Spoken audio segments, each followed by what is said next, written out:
बिस्मिल्लाहिर्रहमानिर्रहीम। अस्सलाम वालेकुम। आज का जो हमारा टॉपिक है वो है फ़्लड। तो डिस्कस करते हैं कि फ़्लड क्या चीज़ है। ठीक है, सैलाब आना जिसको आप कहते हैं। When a stream or river gets more water than its channel can hold and the water overflows the bank, this situation is called flood.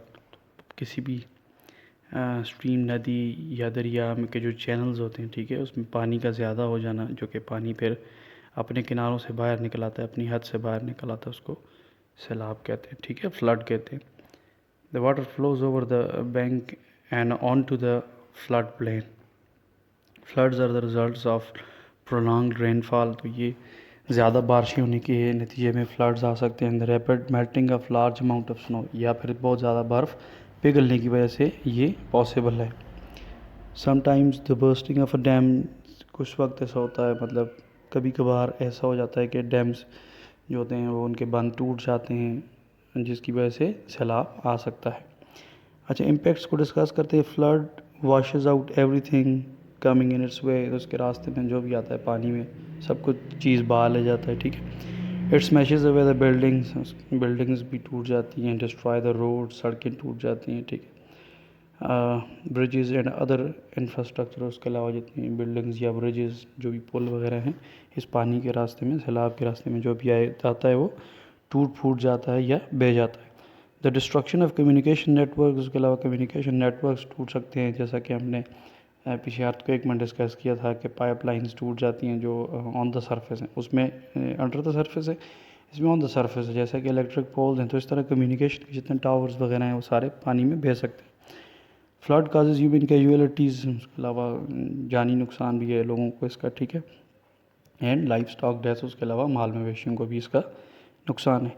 It badly damage the fertile agricultural land, उसके अलावा agricultural land को, काश्तकारी वाली जो ज़मीन है, ठीक है, उसको बर्बाद कर सकता है। It destroys the water supply system, sewerage lines and irrigation network. The spoilage of water source results in a shortage of clean water. तो ये गंदा पानी होने की वजह से जो क्लीन वाटर है उसकी भी शॉर्टेज हो सकती है।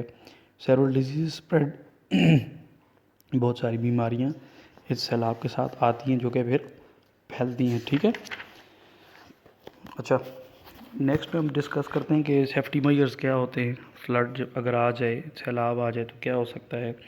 All family members should know the safe route to the nearest raised safe side. तो जो होता है वो सब फैमिली मेम्बर्स को ये पता होना बहुत ज़रूरी होता है। ठीक है, फ्लड के जो एरिया में लोग रहते हैं उनको पता होना बहुत ज़रूरी होता है कि करीब तरीन नज़दीक जो उनके जगह होती है वो कोई ऊंची जगह जहाँ पे पानी ना जा सके। ठीक है, तो वहाँ पे वो चले जाते हैं। In flood prone areas the walls should be made of brick, तो वहाँ पे ईंटें की जो दीवारें बनाई जाती हैं। ठीक है, mud walls are more likely to be damage during the flood. तो बहुत ज़्यादा इस तरह होता है कि जो मड वाल्स होती हैं, कीचड़ से बनाई हुई दीवारें या घर होते हैं, वो बिल्कुल बह जाते हैं उसमें। Watch TV and listen to the radio for warning and advice. तो उसके अलावा आप टीवी सुन सकते हैं या रेडियो जो भी अवेलेबल है, उस पर इंस्ट्रक्शंस जो दी जाती हैं, जो वार्निंग्स दी जाती हैं, ठीक है, सेफ्टी प्रिकॉशंस आपको बताए जाते हैं, उनको आपने फॉलो करना होता है। अच्छा, उसके अलावा turn off the main power of the switches in order to reduce the short circuit. Short circuit से बचने के लिए बिजली के आप क्या करते हैं, मेन पावर को बंद कर सकते हैं। ठीक है, lock your homes and take recommended evacuation routes. उसके अलावा अपने घरों को आप बंद कर सकते हैं। ठीक है, जिससे पानी कम से कम दाखिल हो। उसके अलावा आप क्या करते हैं कि सेफ़ रूट्स की तरफ जाते हैं, सेफ़ एरियाज़ की तरफ जाते हैं। Do not allow children to play in or near flood water. तो सैलाब के पानी के करीब या उस पानी में थोड़ा बहुत जो भी पानी हो उसमें आप बच्चों को खेलने की इजाज़त नहीं दे सकते। वाइड एंटरिंग फ्लड वाटर, आप पानी में नहीं जा सकते सैलाब के। If you need to do so then take proper protection measures. उसके अलावा अगर आपको जाना बहुत ज़रूरी हो जाता है तो आप सेफ्टी प्रिकॉशंस लेते हुए जा सकते हैं। Do not eat food which has been in the flood water. तो फ्लड वाटर में जो भी फूड है वो आप नहीं खा सकते, जैसे कि हमने पीछे बात की कि ये बहुत सारी डिजीज़ भी लेकर आता है। Do not use electrical appliances, तो किसी किस्म के भी इलेक्ट्रिकल अप्लाइंस आप नहीं यूज़ कर सकते, इसलिए कि वाटर जो है वो गुड कंडक्टर ऑफ इलेक्ट्रिसिटी है, तो उस वजह से आपको करंट लग सकता है। Use boiled water for drinking, उसके अलावा आप बॉइल्ड वाटर पीते हैं, ड्रिंक करते हैं। ठीक है, do not use the tap water directly. Flood जब आ जाता है तो आप टैप वाटर को नहीं यूज़ करेंगे। ठीक है, अगेन द सेम रीज़न कि वो डिजीज़ लाता है साथ। Be careful of snacks. उसके अलावा फ्लड में तो चूँकि पानी में तो आपको नज़र नहीं आता, इसके अलावा ये हो सकता है कि सांप वगैरह और इस तरह की चीज़ें आ सकती हैं जो पानी में आपको काट सकती हैं, ठीक है। Snakes bites are common during flood. तो ये सैलाब में अक्सर इस तरह होता है कि स्नैक बाइट्स जो हैं वो ये आम ऑब्जर्वेशन है, बहुत ये चीज़ को नोटिस किया गया है, ठीक है। नेक्स्ट हम बात करते हैं साइक्लोन की। तो साइक्लोन क्या होता है, ठीक है, एक हवा जो तेज़ हवा है, गोल घूमती हुई तेज़ हवा, उसको साइक्लोन कहते हैं। It is a low pressure area surrounded by the high pressure, ठीक है। Wind moves from higher pressure to the central lower pressure area with the high speed. They assume anti clockwise direction in the northern hemisphere and clockwise in the southern hemisphere. तो ये clockwise anti clockwise ये हवा जो घूमती है उसको cyclone कहते हैं, ठीक है। It is farmed over the ocean and become a storm. तो ये जो होती है हवा ये कहाँ पे बनती है, ओशन के ऊपर बनती है, और उसके अलावा तूफ़ान एक बन जाता है, ठीक है।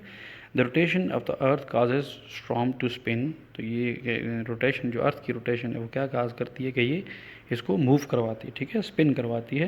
And a cyclone is declared when the spinning attains a wind speed greater than 120 kilometre per hour. जब इसकी स्पीड इतनी ज़्यादा होती है तो नॉर्मल हवा नहीं रहती बल्कि साइक्लोन कहलाती है। The coastal belt of the Pakistan specially in Sindh is highly vulnerable to cyclone, ठीक है।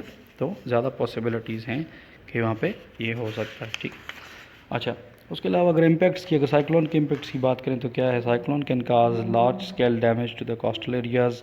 It often causes damage to human lives, settlements, infrastructure, ठीक है। Cyclone results into the torrential rainfall, strong winds and storm. It washes away the forest cover in a coastal area. Cyclone cause extensive erosion along the coast.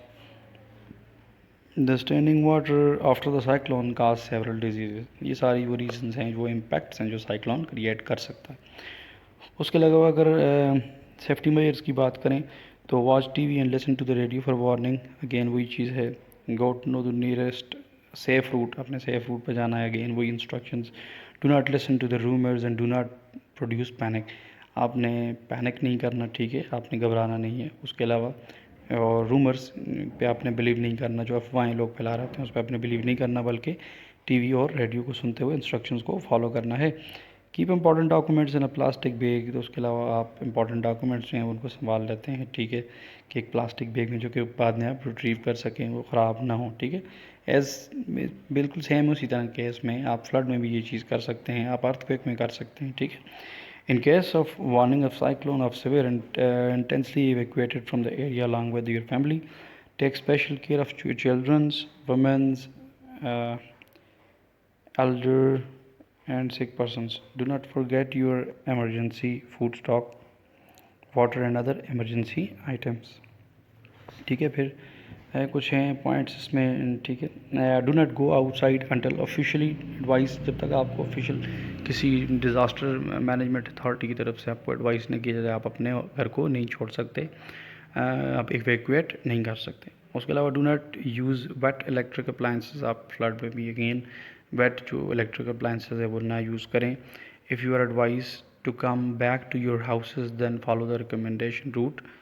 अगर आपको अपने घर बुलाने की मतलब इजाज़त, परमिशन, घर आने की वापस परमिशन मिल जाए तो आप सेफेस्ट रूट को फॉलो करेंगे। Be careful of snack bytes. Again उसी तरह है कि आप स्नैक बाइट्स को बहुत ज़्यादा ख़ातर में रखेंगे, ठीक है, उसकी बहुत ज़्यादा केयर करनी है। Be aware of fallen power lines. उसके अलावा पावर लाइंस अगर गिर जाती हैं, इलेक्ट्रिक पोल्स गिरते हैं, तो आपने बहुत ज़्यादा एहतियात करनी है कि वो कहीं से आपको डैमेज ना करे, आपके ऊपर ना गिरे। डैमेज ब्रिज, उसके अलावा टूटे फूटे जो पोल होते हैं, ठीक है, नाजुक खस्ता हाल जो पोल होते हैं, उनका आपने ख्याल रखना है, उनके नीचे से नहीं गुजरना। बिल्डिंग एंड ट्रीज़, उसके अलावा दरख्त और जितनी भी इमारतें हैं जो कि बोसीदा हो चुकी हैं तो उनके नीचे से नहीं गुजरना। आज का लेक्चर हमारा इतना ही, मिलते हैं फिर इंशाल्लाह नेक्स्ट लेक्चर में। अल्लाह हाफ़िज़।